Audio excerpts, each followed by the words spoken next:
Hello, welcome to or welcome back to Change in You. It is just me today, Catherine Alonzo, and I am thrilled to be sharing with you a framework that I use for overcoming overwhelm or just being so struck with all of the problems in the world and not having a clue how I can make a difference. And this framework really helps me get over being overwhelmed, whether it's because I just feel overwrought with all of the problems that we're facing, or because my to-do list is too long, or because I don't know where to start, and turning that kind of feeling stuck into tangible action. That I've used this framework over and over and over in my personal life and my professional life and my companies. And it works time and time again. Because of using this framework, I have been able to make change in my life and in my community that I really previously could only ever have dreamed of. And I find it to be so incredibly effective. And so I wanted to share it with you. So thank you for being here. I'm so glad that you are. And I'm just going to go ahead and jump straight in. And to start us off, I want to explain a little bit about my background. And for some of you, this will be repetitive, but for some of you, you may not have heard it before. And I want to share it because I think it is a really important part of understanding where this all comes from for me. My hope is that at the end of this episode, you will go away with something tangible that you can do that helps you make a difference in the world in an area that you care about. And it really springs from my driving philosophy that every single person has the ability to make change. For as long as I can remember, I have wanted to make a difference in the world. And I just had no idea how I was going to do it. I tried all kinds of things. I thought about being a veterinarian before I realized that I really only like healthy animals. I thought about being a journalist before I got arrested at the age of 18 for something I did while I was editing my high school newspaper, which is a story for another day. I thought I would be a teacher, but my mom was a teacher and told me, nope, it'll destroy your mental health. And then I thought about a career in international relations, which led me to doing my master's degree in Arizona, which led me to finding American politics, which led me to starting my own business. And so I stumbled into really the avenue that I have chosen to make change, which is the world of business and really working to support those on the front lines of social change, whether they're doing it professionally, in their volunteer work, or both. But however, it rests on just always being driven to make a difference. I knew, even though I didn't know what it looked like, I knew from a really young age that's what I wanted my life to be based on. And when I think about where it all came from, I think it isn't something that happened when I was teeny tiny. And I don't actually even remember it, even though I think it really has shaped so much of who I am as a person and everything that I want to do in my life and in my career. And that is that when I was 6 months old, my older brother, Rory, died in an accident 3 weeks before his 3rd birthday. And I don't remember Rory. We just had 163 days on Earth together. And I certainly do not know what it is like to lose a child. But I do know what it's like to grow up with a front row seat to what that kind of loss can do to a family. And in the aftermath of Rory's death, our parents taught myself and my younger brother 2 really important lessons, I think. One is that life does not come with a safety blanket. Tomorrow is not promised. As they said to us, bad things happen to good people. And I certainly grew up with this sense that the rug could be pulled out from underneath me at any moment. And given that reality, I think the second thing they taught us was that really the only power that any of us have is to make a difference in the lives of other people, and to do so on purpose and to alleviate any pain or suffering that others might be experiencing. And I think it's those 2 fundamental lessons that have really formed what I want to do in my career and how I want to support other people. And of course, I did not know any of that as a kid. It's really on self-reflection and really identifying and getting very, very clear on what my purposes are for my businesses that have made me realize all of that. But it really does rest on this fundamental belief I have that every single individual can, want, it can make a difference. And in my work, I really work with people who really are driven to make a difference in the world. But there are so many barriers to that change.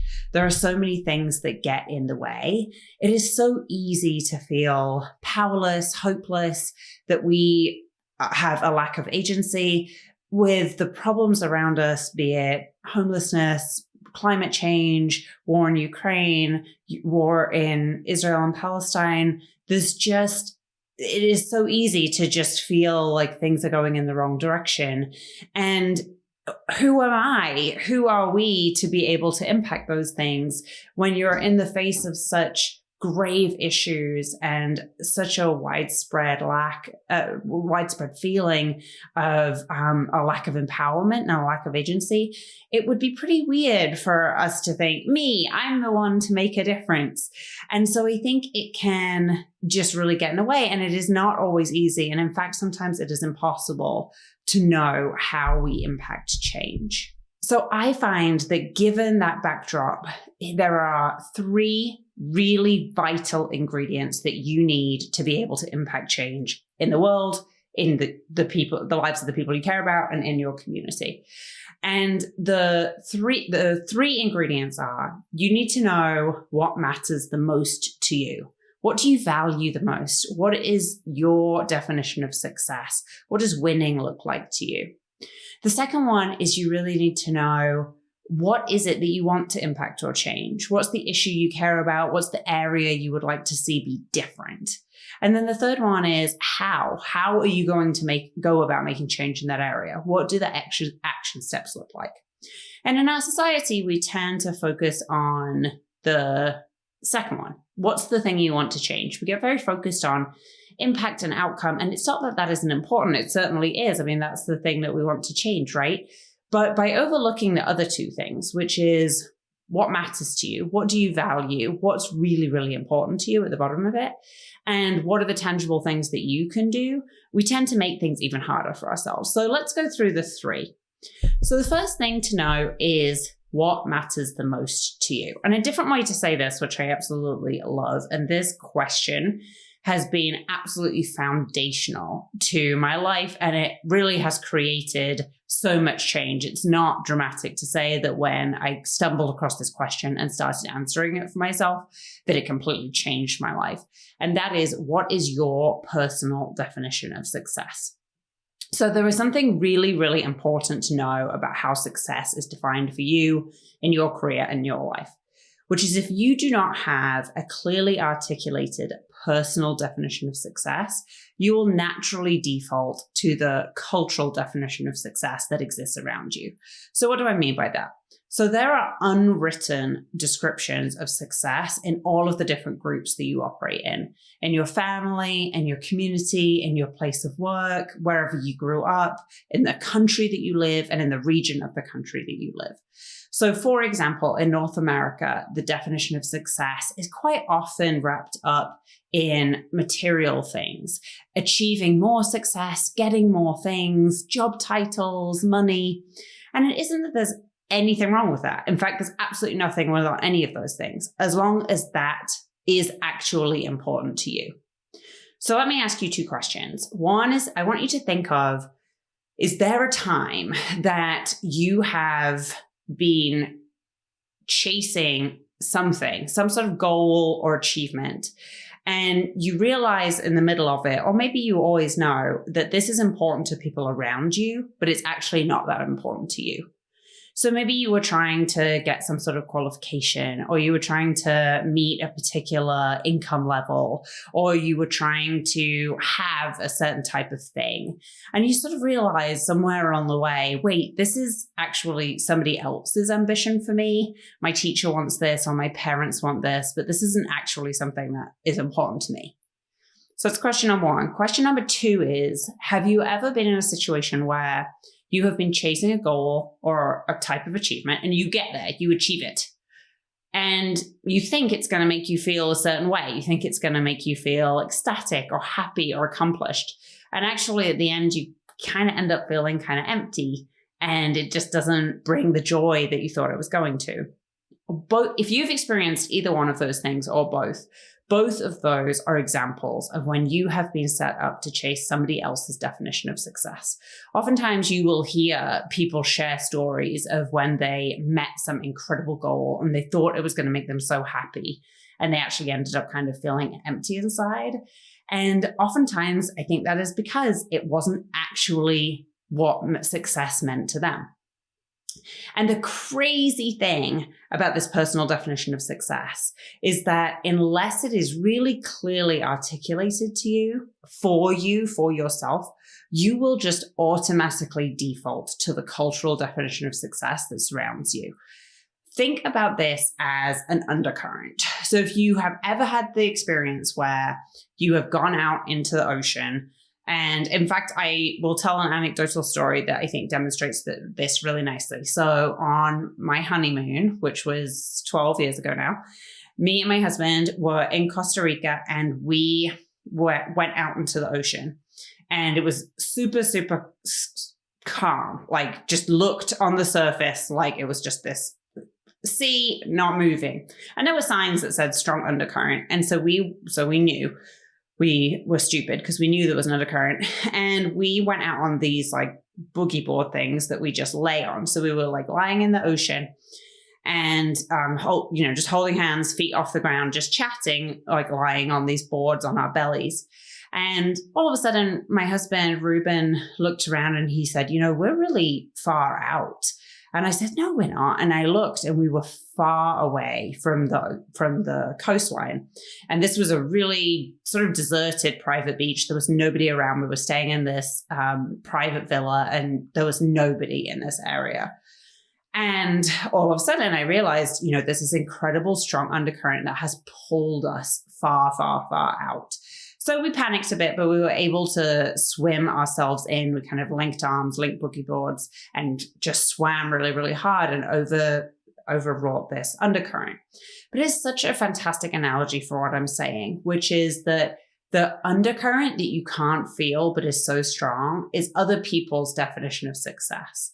And it is so easy if you lift your feet off the ground and you are not anchored by your own definition of success to get pulled along by somebody else's.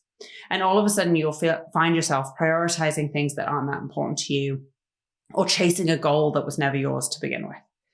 And so the first thing I want you to think about is, what does success mean to you?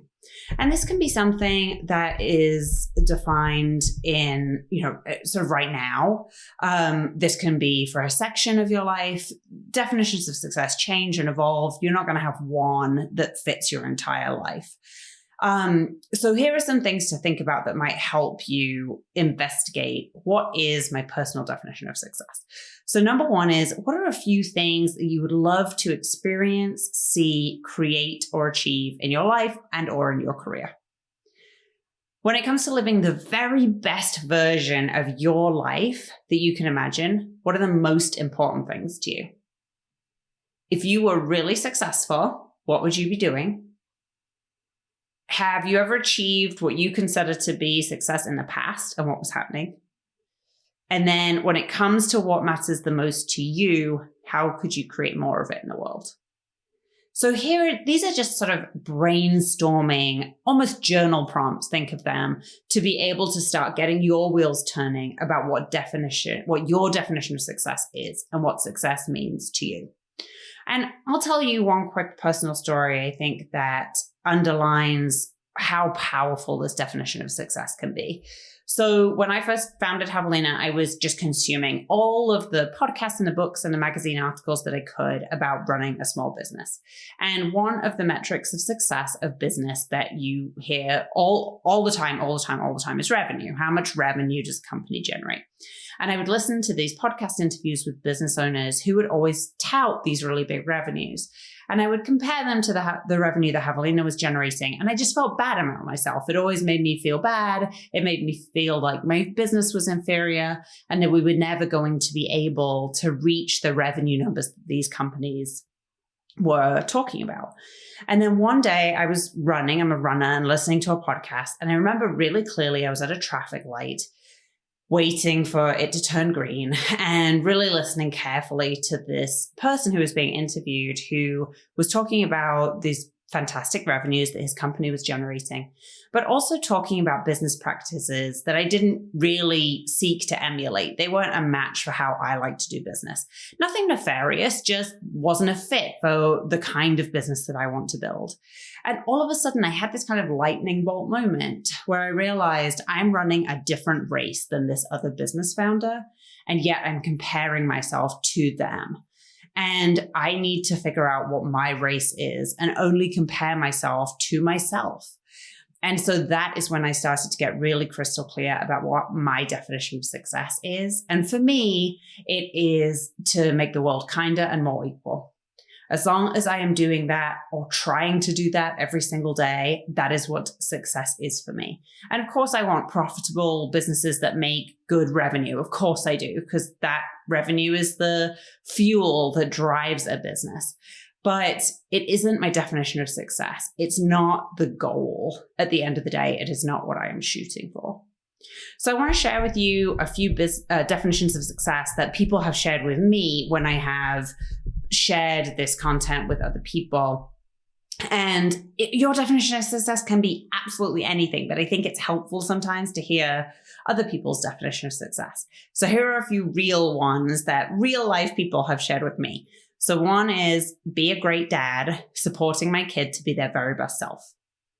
Another is to focus on the positive over the negative. Another person's definition of success is to bring more philanthropic spirit into the world. Another one is to live life like I'm 10 years younger than I am. I love that one. Someone else said theirs was to make decisions that my 10-year-old self would be proud of. Another is support my kids in everything they need. And then the last couple of examples is to learn something new every day and build a household name business. There is not any right or wrong definition of success. It can be anything that you want it to be. It can absolutely be based on something material like money or a certain size house. There's nothing wrong with that as long as it is genuinely what matters to you. And again, your definition of success will evolve. It is something that you can come back to time and time and time again. Okay, so the first question is, what matters the most to you? What is your definition of success? So the second thing that I want you to think about when you're feeling stuck in trying to make change in the world is, what is it that you want to impact or change? So this could be anything. This could be big or small. So you could decide that you want to have a role in creating peace in the Middle East. You could decide that the thing that you want to change is climate change. It could be about having a better relationship with your mother-in-law. It could be about investing in your own health. This could be anything. And remember that this framework, this 1, 2, 3, is most helpful when there's something that you want to be different and you don't even know where to start. So for now, I want you to think about that. What is a thing that right now in your life or in your community you would want to be different? What is it that you want to impact? Do you want to bring more green spaces into your community? Do you want to, like I said, have a better relationship with your mother-in-law? Do you want to invest in your own health? Do you want to travel more? Do you want to travel less? It could be anything that you want to impact in your life or in your community. What is a problem, a difficulty, somewhere that you are feeling stuck right now? So think about that for a few minutes and then write that down. So the 2 questions we've covered so far are, number 1, what matters the most to you? What is your definition of success? Number 2, what is it that you want to impact or change? What is the thing that you are feeling stuck or frustrated about? So this leads us into question number 3, which is how. How are you going to do this? How are you going to create change in this area? Okay, so for all of you planners out there, I want you to completely forget about building a multi-step color-coordinated spreadsheet with all of your steps. And I say this with love as somebody who is absolutely a planner. I always feel better when I have a plan. But when you are feeling stuck in the face of a big change you want to make, whether it's big, or whether it's little big, anytime we're feeling stuck, it's a big change. putting a plan together can be really limiting in a couple of different ways. So one of the ways that a plan can be limiting is it tends to put parameters around what is possible.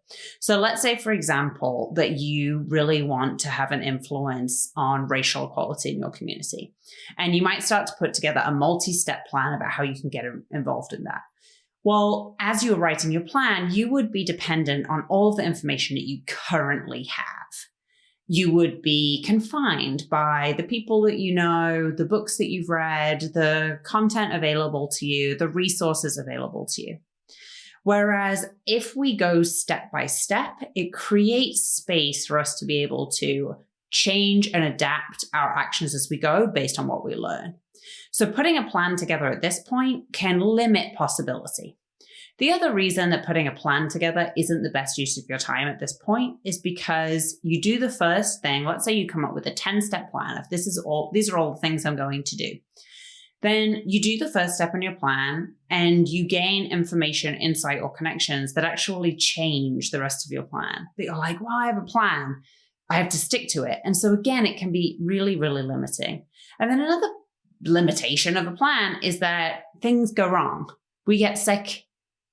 Global pandemics come along, economic trends change, and we have this really amazing big plan and something goes wrong almost immediately and knocks us off timeline or knocks us off goal. And it can be really, really discouraging. So I encourage you to completely abandon the idea of putting together a multi-step plan to create change in the area that you're thinking about. And instead, I want you to think about what is your very, very next step. And the smaller this action step, the better. So maybe your next step is to go to lunch with somebody or go to coffee with somebody who you know who is an expert in this area that you care about. Or maybe your very next step is to read an article or one chapter in a book about the area that you're interested in. Maybe the very, very next step is just to research something, or even just to connect with somebody new. Maybe the next step is you don't even go to lunch with somebody, but you just reach out and ask them to go to lunch. The smaller the step, the better. And then what you do, you complete that first step, and then afterwards you assess what should your next step be. And then you complete that step, and afterwards you assess what should my next step be. And you just keep going like this, one tiny step after one tiny step. And anytime you feel tempted to write down a multi-step plan, resist and just come back to what is the very next thing that I need to do. And before you know it, that will really evolve into being able to tackle these huge, huge problems that you are facing. And I can tell you from personal experience, from using this very simple 3-step process, I have built so far 2 businesses, one that's very successful and the other is I'm hoping to be, it's brand new. I have tackled some personal challenges that have been really, really gritty, like issues with body image and issues with anxiety and issues with people pleasing, which are 3 things that have plagued me my entire life. And yet using this system, I have been able to really, really minimize the negative impact that those have in my life.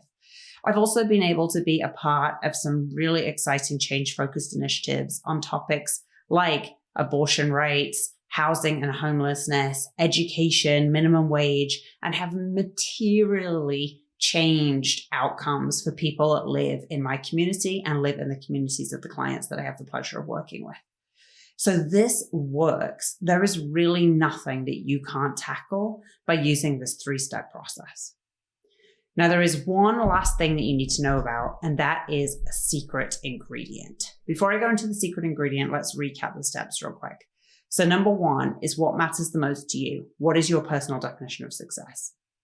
Number 2, what is the change you want to make? What is the specific change-focused goal that you have? And number 3, how are you going to do it? What is one tangible step that you can take to move toward that vision that you have? Now, there is a 4th step, or I really think of it as the secret ingredient. So for any of you that have made bread or know a teeny weeny bit about making bread, you'll know that they include a bunch of stuff, but there is one vital ingredient, and that is the yeast. It is impossible to make bread without yeast. If you try, you will turn up with something that is not particularly edible. And there is a secret ingredient. There is a yeast of this formula. And that is really that you really need to believe that you are capable of making change. If you don't believe that you can, then you won't. It really, really is that simple, because belief drives action and action drives outcomes. Now, I don't think that belief in yourself comes from just blindly telling yourself, I can do it, closing your eyes and fake it till you make it. I think that belief comes from that third step, taking one tangible action at a time. And here is why. You take that one action, you make a phone call, you read an article, you attend a meeting, you reach out to one person, whatever it is, the smaller the better, and you do it. You're like, okay. And some of it will be scary. If you're reaching out to somebody you don't know very well for information, or you're going to a political meeting, or you're showing up at something for the first time, those things can be really scary. And you show up and you think, okay, I can do it. And so then you come up with your next tangible step and you do that. And you're like, I did that. And before you know it, by taking one step at a time and just completing tiny thing after tiny thing, you are building belief in yourself that you can do it. And those tiny steps over time become consistent action, and the consistent action will generate outcomes. Not always the outcomes you're expecting, not always on the timeline that you'd like, but it is incredible the change that you can create by following this framework. I've experienced it personally, so I know that to be true. I believe that you absolutely can make change. I would love to hear from you if this framework resonates with you, if it is something that you think that you can use. And if you do, in fact, try and use it and are successful, I would love to hear those stories. You can reach me via email at Catherine@catherinealonzo.com, or I am very active on all of the platforms, Instagram, LinkedIn, TikTok. And so I am just so very grateful to you for being here. And I look forward to connecting with you. And thank you so much. I look forward to seeing you next time on Change and You.